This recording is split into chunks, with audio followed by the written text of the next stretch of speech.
Okay guys, magsagot tayo uli ng problem falling under the category of equilibrium. So ito yung problem statement natin.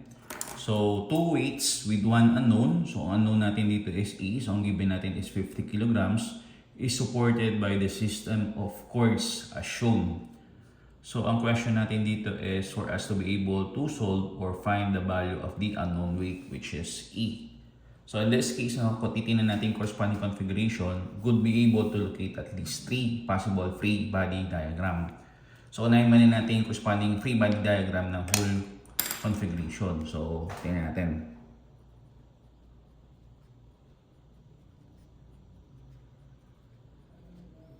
So yung whole free body diagram, i-isolate natin.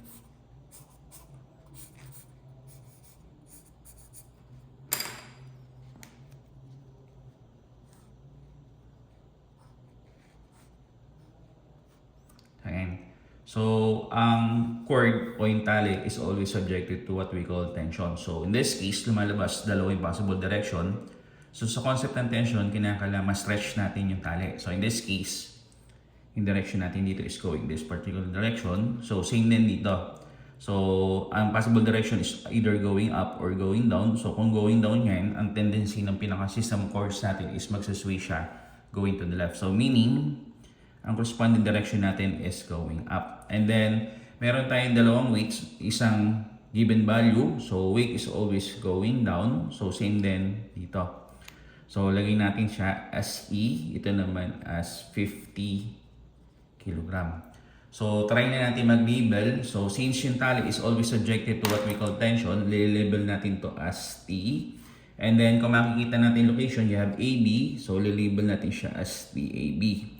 So, same din dito. So, label natin siya as T. Then, location niya is CD. So, you have TCD. So, kung titignan natin, since meron tayo dito inclined force o inclined vector, so, yung typical na ginagawa natin is to break this up into its X and Y component of a force. So, technically speaking, ito siya. Yan. Ito. Tapos ito. So, label natin. So, ito is TCD of Y. Ito naman is TCD of X. Ito is you have TAB of Y. Ito naman is TAB of X. So, label natin corresponding angles. So, you have here 40 degrees. Whereas ito naman, you have 20 degrees. Ito naman is you have 60 degrees. So, in this case, kung titignan natin, base dito sa configuration, unknown yung TAB, unknown yung TCD, and then unknown din yung E. So kung i-assess natin whole free body diagram, we are unable to solve for at least one of the three corresponding unknowns. So ang gagawin natin dito is, gamitin na lang natin whole free body diagram later on to check yung obtained values natin for checking purposes. So ang gagawin natin dito is, i-recreate naman natin yung corresponding free body diagram involving this weight and then another free body diagram involving this weight. So, unahin muna natin syempre yung part o yung portion na meron tayong given. So, pwede din sana yung E. However, ang problema natin dito is dahil nandito unknown at wala dito yung given, hindi tayo pwede mag-create or mag-start off ng isang possible equation. So, in this case, gagawa tayo ng possible free body diagram using this possible weight, So, isolate naman natin yung 50 kg na weight.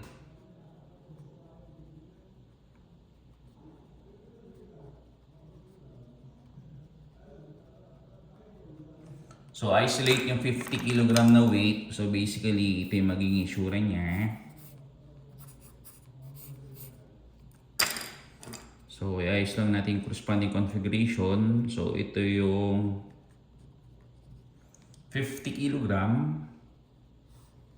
And then, ito yung tension. So, label ko siya as TAB.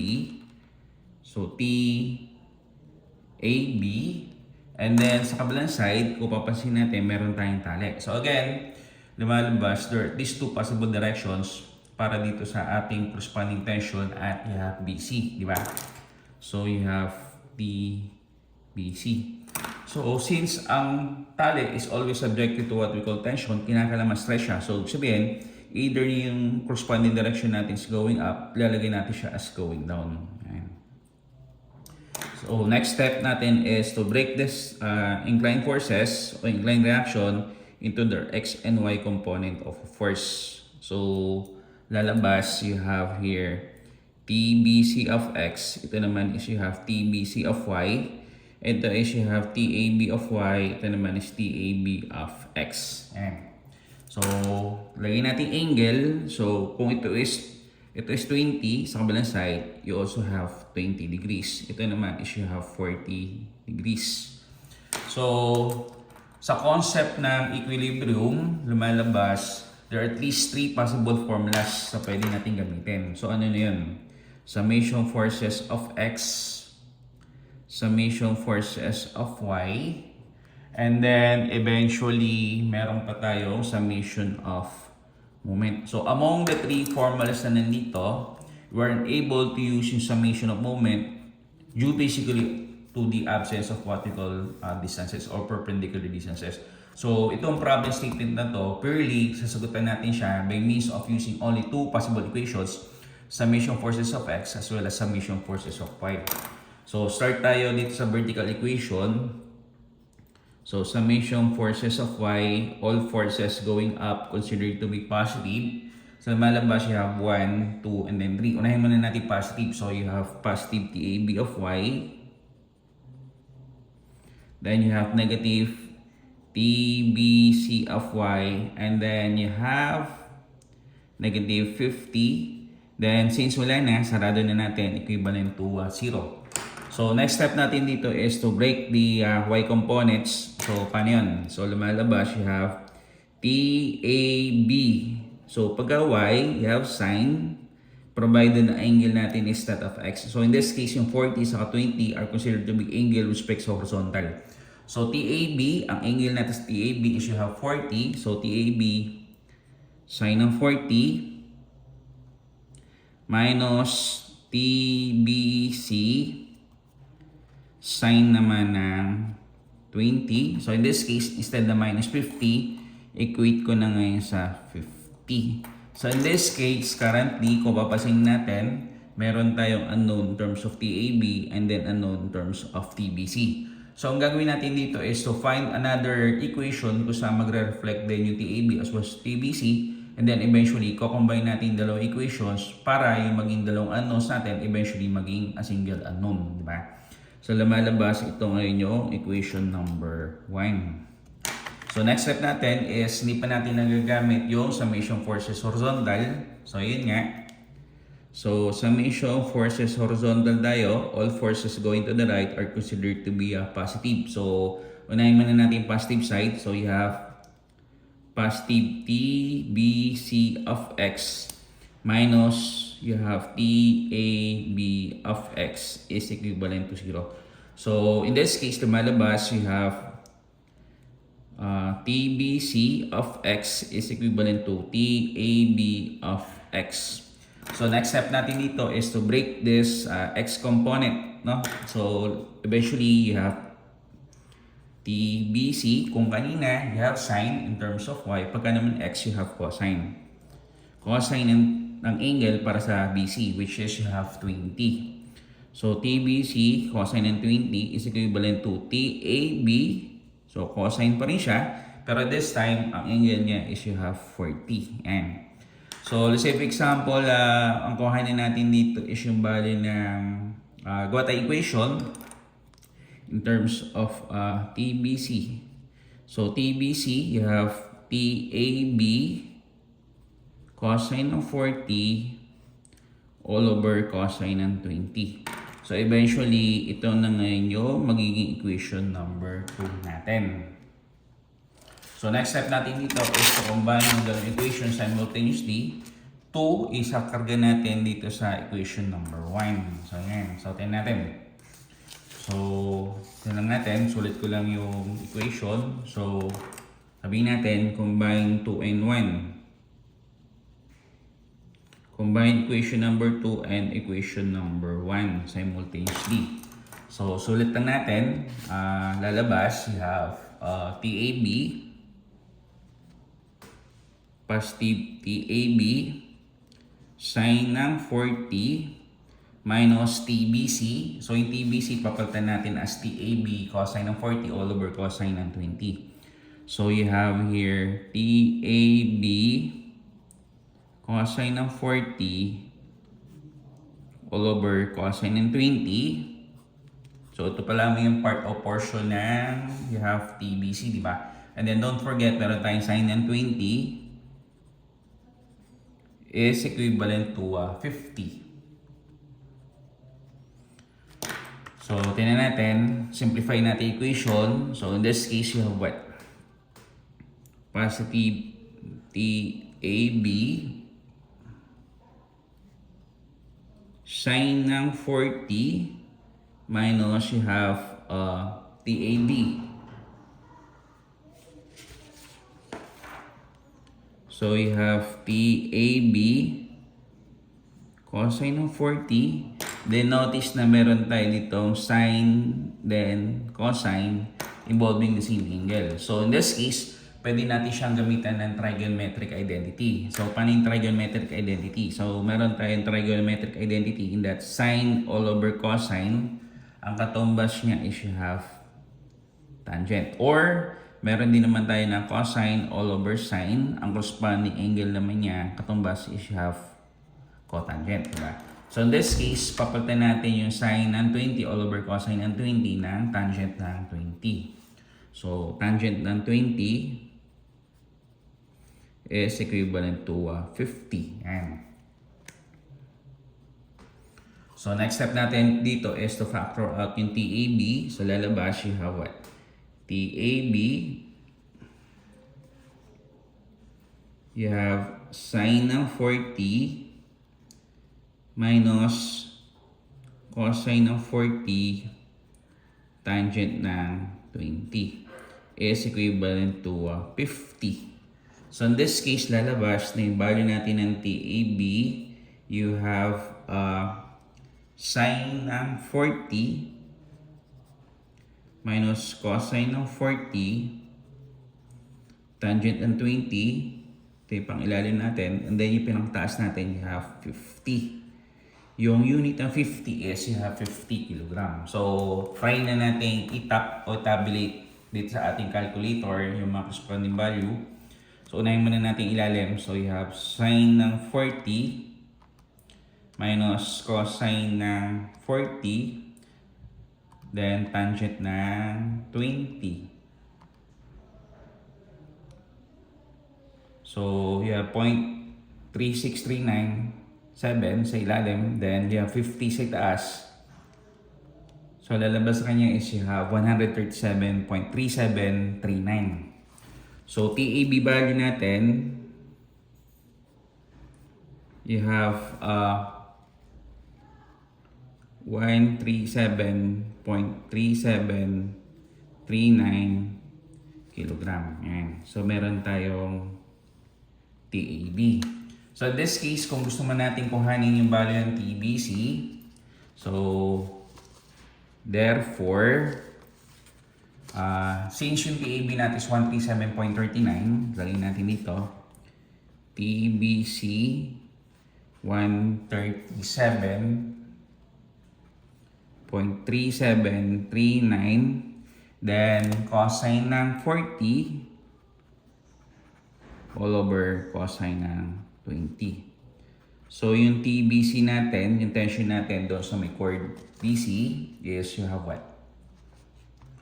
So 137.3739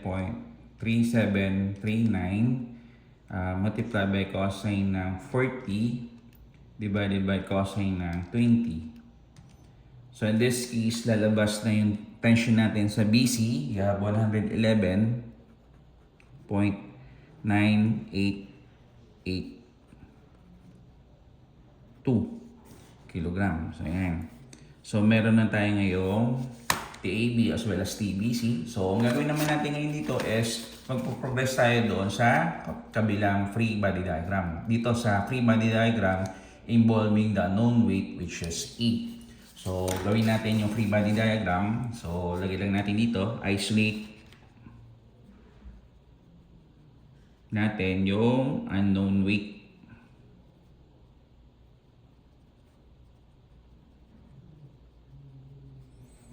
Which is E. Ayan. So, tingnan natin illustration. Gaya lang natin siya.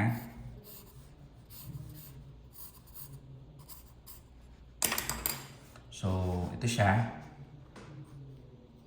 So, ito yung unknown weight which is E.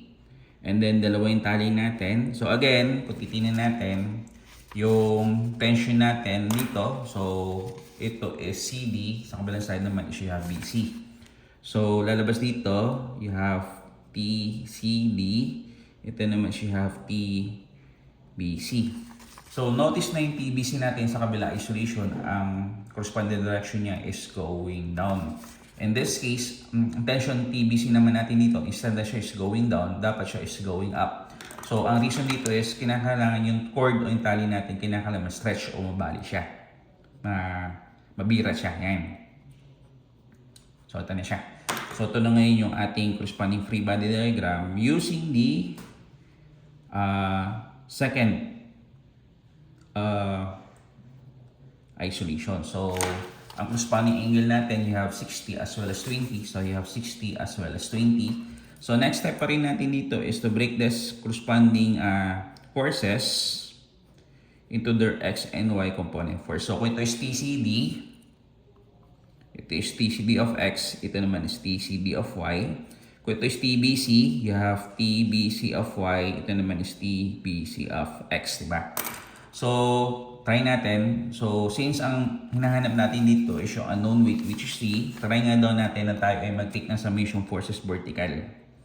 So, by the vertical equation, all forces going up considered to be positive. Lumalabas, you have positive TBC of Y, positive TCD of Y, minus yung value ng E is equivalent to 0. So, next step natin dito is to break natin yung mga Y components niya. So, technically, you have TBC, then you have sine. Ang angle ng BC natin is you have 20. Plus you have TCD, sine pa rin siya. In this case naman, ang angle naman niya is you have 60 is equivalent to E. And so, kung i-assess natin yung current equation natin, hinahanap natin yung E, pero wala pa tayong value ng CD. Although, meron na tayong value ng TBC. So, meron TBC, meron tayong TBC, unknown yung value ng TCD, and then unknown din yung value ng E. So, iwanan muna natin yung current equation natin for the time being. So, gawin natin to as equation number 3. Ayan. So, since hindi pa natin nagagamit yung horizontal equation, try natin ngayon mag-create ng horizontal equation, summation forces of X. All forces going to the right considered to be positive. So, lumalabas TBC of X. You have positive. And then, lumalabas negative naman si TAB of X.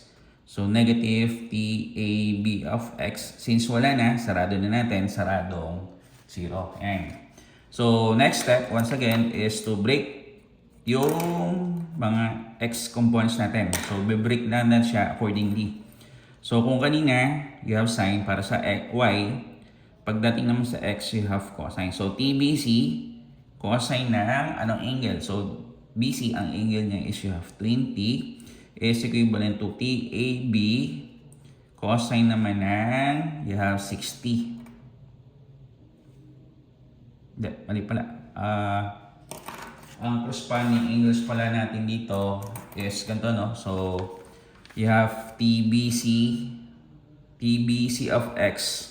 Since ang TBC of X natin is going to the left, ang sign convention natin is negative. Tapos, ang kabilang side is hindi pala siya TAB.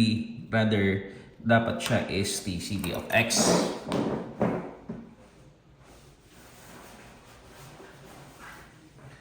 So, i-rectify lang natin yung solution. So, lalabas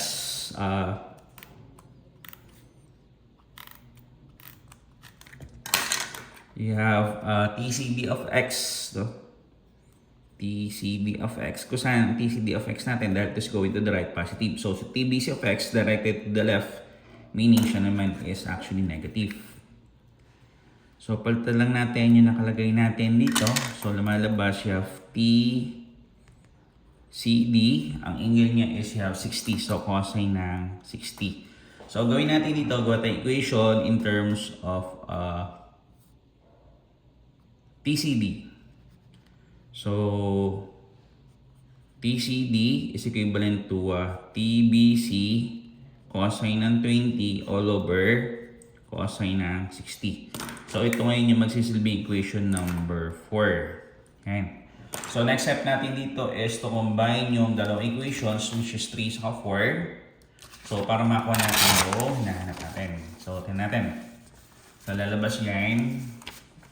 Salpak na natin yung ipapalit natin. No? So, lagay lang natin dito is combine equation number 3 as well as yung 4. So, combine natin 3 as well as 4.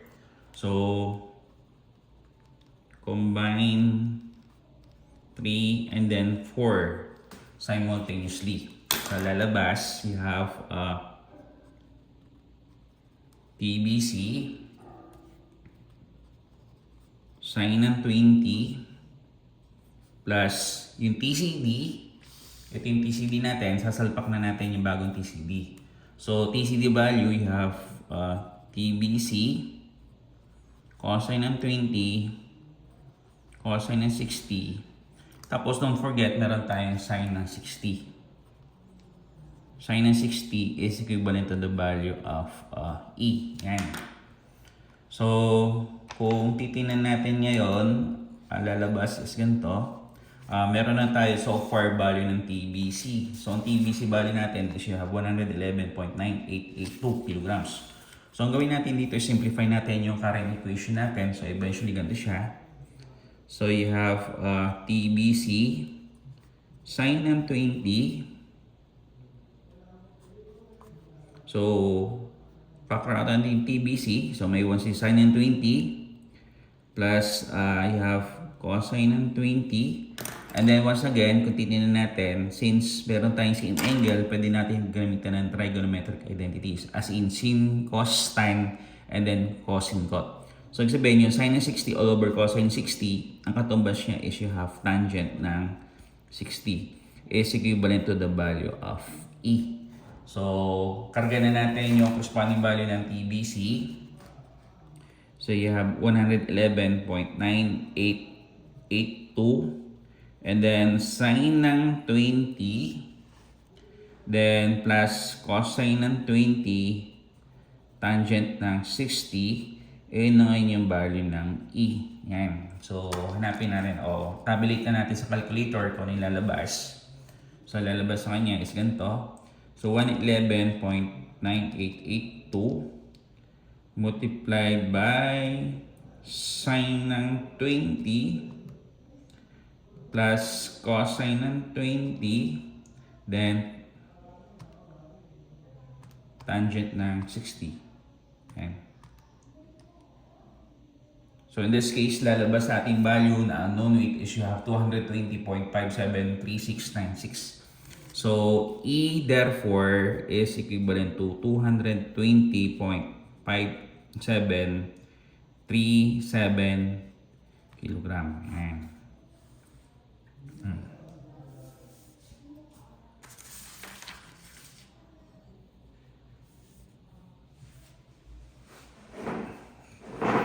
Now, syempre, ang gagawin natin dito is hindi tayo sigurado kung tama yung ginawa natin o mali. So, ang gagawin natin dito is i-check natin siya. So, para ma-check natin siya, kuhanin muna natin yung value ng TCD. So, therefore, TCD, you have what? TBC. Ang TBC value natin is, you have, ang TBC value natin, you have 111.9882 then cosine ng 20 cosine ng 60. So yung TCD value natin, check lang natin, no? So you have 111.9882 cosine multiplied by cosine ng 20 divided by cosine 60. So, yung bali nating TCD, 210.4689 o 210.46469. So, 210.469 kilograms. And now, check natin kung tama yung ginawa natin. For checking, so kanina, kung papansinin natin, hindi pa natin nagagamit yung kino-consider natin whole free body diagram. So, checking, lagay lang natin. So, we will be making use of the whole free body diagram. Ayan. So, i-redraw lang natin siya. Ito yung corresponding configuration. So, redraw lang natin.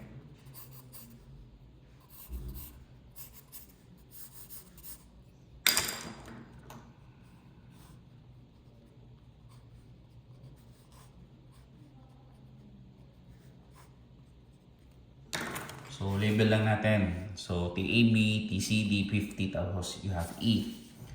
So, you have here E. So, E natin, you have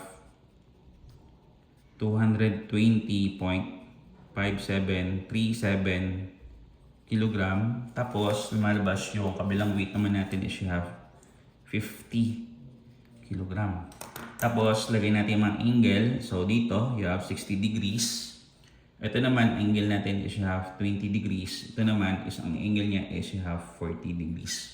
So, label natin properly. So, in this case, you have TCD, then TAB. So, you have TAB. Ito naman is you have TCD. So, next step natin dito is i-breakdown natin mga inclined forces natin, components. So, isa, dalawa, So, ito si TAB of Y. Ito naman si TCD of Y. Ito naman si TCD of X. Ito naman si TAB of X. And now, for checking purposes, ang gagawin natin dito is, consider muna natin dito. Base sa configuration natin, yung side ng TCD of X sa side ng TAB of X is said to be equal. So, where yung TAB of X natin should be equivalent to sa side ng TCD of X. Yan. So, breakdown na natin siya. Pag breakdown natin yan, you have TAB, then you have cosine. So, anong angle? So, you have 40. Is equivalent to TCD. Ang angle naman niya is you have 60. Cosine ng 60. So, lagay na natin mga corresponding value. So, TAB value, ang TAB value natin dito is you have what? 137.3739.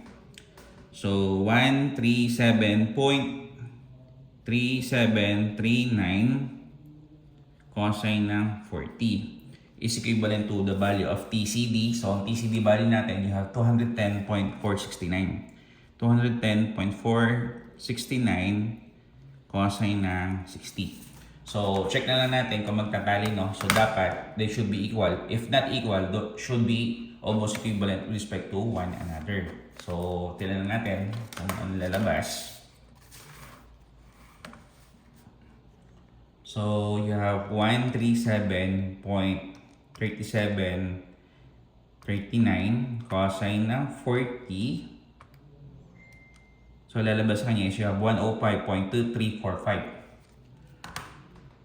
105.2345 kilogram. So, dapat mag-equal siya doon sa kabilang side. So, in this case, you have 210.469 cosine naman ng 60. So, 210.469 cosine ng 60. So, ang value naman niya is 105.2345. 105.2345. So, sabihin, base dito sa current equation natin, walang tendency yung figure natin to move sideways kasi balance. So, sabihin, check. So, last one is, consider naman natin yung summation forces vertical. So, yung vertical sa vertical, magkokontraan. Dalawang up, then dalawang down. So, ano yun? So, first one, you have TAB of Y. Then you have TCD of Y. Then kokontrahin ni no. Kokontrahin ni 50 plus you have 220.5737 kilogram. So ang gagawin natin ngayon dito is i-breakdown natin yung Y kamukha ng kanina. So kung kanina in terms of X you have cosine, sa Y naman you have sine. Sa lalabas you have TAB sine ng ang angle natin is 40, sine ng 40 plus yung TCD of Y maging TCD value and then sine na you have 60 is equivalent to, so i-add lang natin yung 220.5737 sa 50, so you have 270.5737 kilogram. So lagay na natin yung mga corresponding value. So TAB you have 137.39 sine ng 40 plus yung value ng TCD natin, you have 210.469 sine ng 60. So dapat katumbas niya is you have 270.5737. So pakita natin. So pakita lang natin yung solution natin. So you have 137.39 sine ng 40 plus you have 210.469 sine naman siya na 60. So pag tinotal natin siya, ang value niya should be equivalent to 270.584. So almost equivalent ito. So 270.5737. So pag in-equate natin yan, you have 270.584 which is almost equivalent to 270.5737 kilogram. So sabihin, check din siya. So this concludes my discussion or solving para dito sa problem natin involving this kind of problem. So ayan. So in this case, sa problem set natin dito, hindi natin siya ginamitan ng moment summation. Again, basically because of the absence of what we call perpendicular distances. So niresolve lamang natin siya by means of using two formulas, summation forces of X at summation forces of Y. So ayan. So yung value ng E na hinahanap natin dito for this particular problem, ang value ng E is you have 220.5737 kg. Yan.